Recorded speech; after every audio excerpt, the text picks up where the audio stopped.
Hiya, I'm Stu, and today I want to talk to you about 4 ways you can use Comfrey to feed your garden. Comfrey contains nitrogen, phosphorus and potassium, which are 3 of the main nutrients needed for leaf growth from the nitrogen, seed germination and root growth from the phosphorus, and flower and fruit production from the potassium, which is exactly why we're going to use this plant to feed our other plants. It all starts with having a Comfrey plant. The best variety to grow in order to stop it from spreading, because it can be quite prolific at spreading itself about, is the variety called Bocking 14, because this variety is sterile. So although it does flower, it won't produce viable seed. Try and resist the urge to cut back a Comfrey plant that's less than 1 year old. Give the plant time to build up its roots before you start to harvest it. You can be quite harsh with the cuts. I cut mine down to just a few inches above the ground level.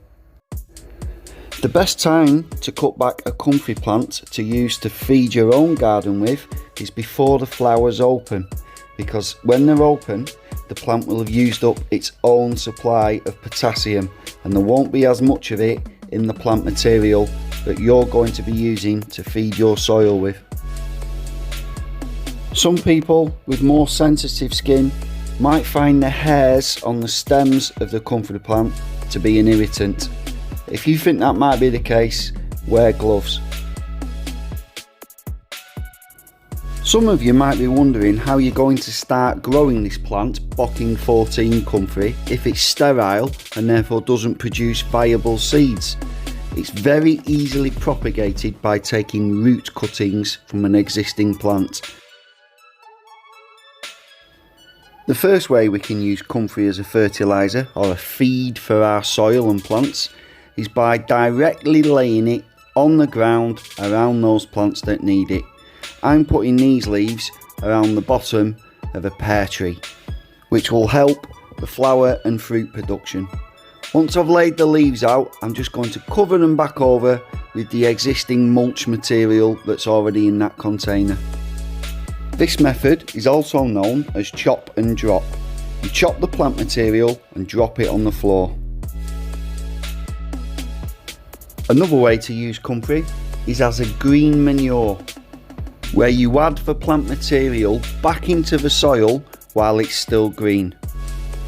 I'm chopping up the pieces of Comfrey here, but only because the container I'm putting it into is quite small. If you've got a large piece of ground, you don't need to spend the time cutting it up into small pieces.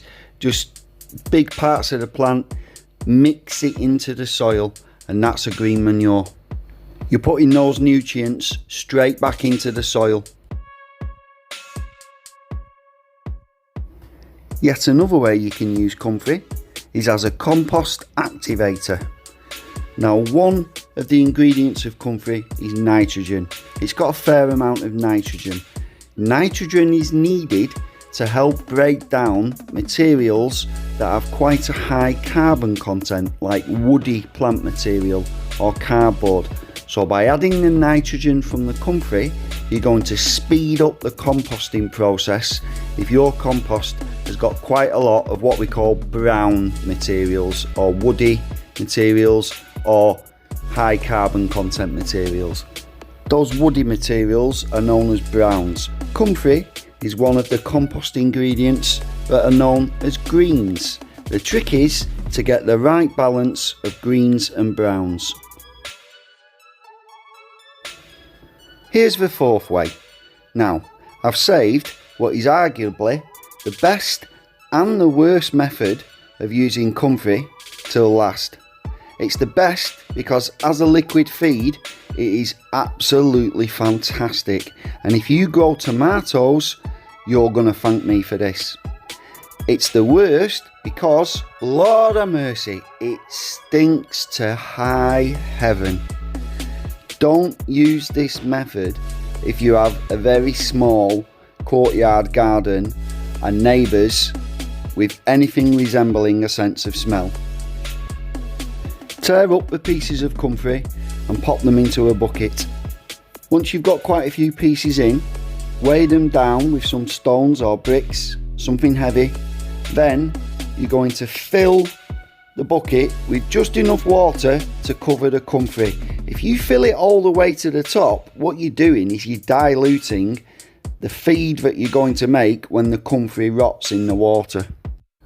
So in order to get a stronger feed, in this case, less is more.